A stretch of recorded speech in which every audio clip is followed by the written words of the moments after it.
Hey y'all, how are you doing? This video is going to focus on clauses. We are in the process of discussing how language has a purpose. Each word that you write down or that you read has an intent behind it. We've already had a couple of videos about grammar definitions. We moved on from there, putting some individual words together. We have phrases. And we're going to talk today about clauses, putting multiple words together and what their general purpose is. This video I do at the bottom of this page, I do have some specific examples that give you just a very quick overview of how these clauses can be used in different ways, but by no means is this an exhaustive study. It's just an introduction to clauses. So let's begin our definitions. First definition for a clause, this is the generic definition. A clause is a group of words containing a subject and a predicate and can either stand alone or depend on another part of a sentence. That's an all-inclusive one. The biggest thing you need to know anytime we use the word clause, understand they have to have a subject and a predicate. That's the thing that separates that from a phrase. Phrases do not have subjects and predicates. The primary difference, verbs. We're going to talk about that a lot here in just a couple of moments, but the primary difference is verbs. So, generic definition of clause, once again, a group of words containing a subject and a predicate and can either stand alone or can depend on another part of a sentence. When you separate those confusing parts of the generic definition, then you have definition number 2 and 3. You have independent or dependent clauses. Independent clause is a group of words containing a subject and a predicate and does stand alone, meaning that group of words, whether it's 2, 4, 15 groups of words, when you say those from start to finish, they sound like they're okay. It makes a complete thought and it sounds good all by itself, which is different than a dependent clause. Dependent clause is a group of words with a subject and a predicate and depends on another part of a sentence in order to make sense. Dependent clause just sounds incomplete.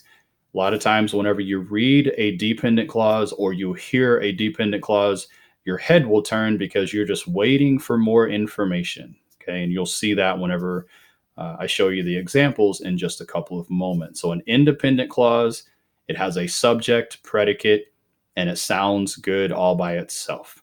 Dependent clause also has a subject and a predicate, but it just doesn't sound okay.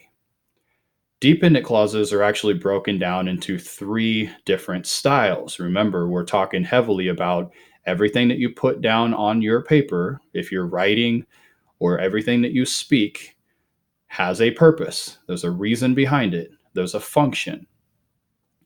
Dependent clauses are broken down into 3 different types of dependent clauses. So we have 3A, which is a noun clause.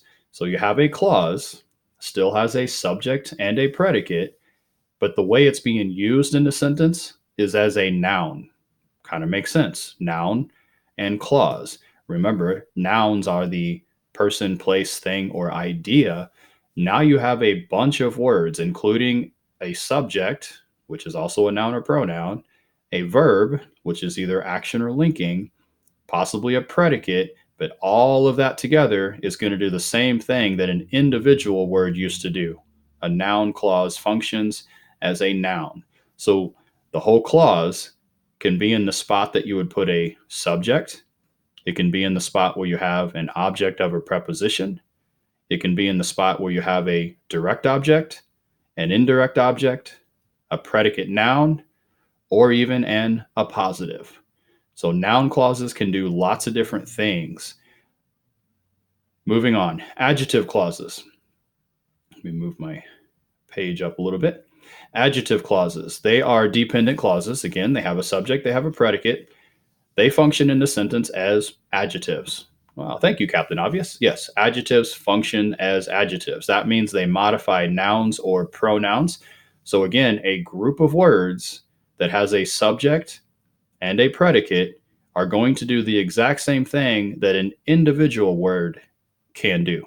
So they're going to function as adjectives, which means they modify nouns or pronouns. And adverbs, adverb clauses, They are also dependent clauses. They have the subject, they have the predicate, and they function in the sentence as, surprise, surprise, an adverb. So a whole group of words doing the same thing that an individual word can do. They modify verbs, adjectives, or another adverb. Okay. Confusing as it may sound, there is a process to help eliminate the confusion. Let me scroll down just a little bit more so you can see this whole chart. When we discuss clauses, we are primarily going to identify three key parts. I like to start with identifying the verb. Find that verb first. If there are multiple verbs, we need to make sure, first of all, that they are functioning in the sentence as verbs. And we'll be able to do that whenever we go through the rest of the process. And if they're not verbs, they are those other creatures called verbals, and we'll deal with that differently. But we find the verbs first, and then we find the subject, which is going to be a noun or a pronoun that goes with that verb. Once we do that, we see if we can find the rest of the thought. So we include the predicate there. So whatever completes that thought, we're going to try to find that. Sometimes we have more complicated sentences, so we have a fourth step, and that's to help us determine if we have independent or dependent clauses, and we find conjunctions. And I wrote that completely wrong, so I didn't catch that until I started to read this. This should say conjunctions, if I could spell it right. See, I am human. So identify the conjunction and its function. If there's more than one, then I would just change that sentence to plural, but you get the idea. So we need to find out if we have to do this fourth step. It's primarily because we're going to have some kind of a conjunction that we're dealing with, whether it's a subordinating conjunction or a coordinating conjunction. And we'll have that conversation in another video. But if you have this as your background, you need to know that you identify the conjunction to determine if it's going to be independent or dependent type of clause. So we go through this 4-step process. And I do have them color coded, and we're going to use that pretty quickly here with some of these examples down below. First thing we do is we find the verb. I'm going to go ahead and highlight that in blue. And then I want to know, as I find the verb, is it an action verb or a linking verb? And if I have a question about that, then I'm just going to kind of put a question mark over it and just kind of let it hang there for a little bit, and I'll deal with it after I go through the rest of the steps. The second step is to find the subject. So I ask the question, who or what?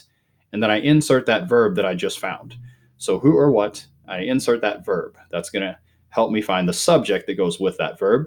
And then to find the rest of the thought, or we call that a predicate, then I'm going to say the subject that I found with the verb that I found, and I'm going to ask the question, what? So I'm going to put those two together, subject, verb, and I'm going to say what.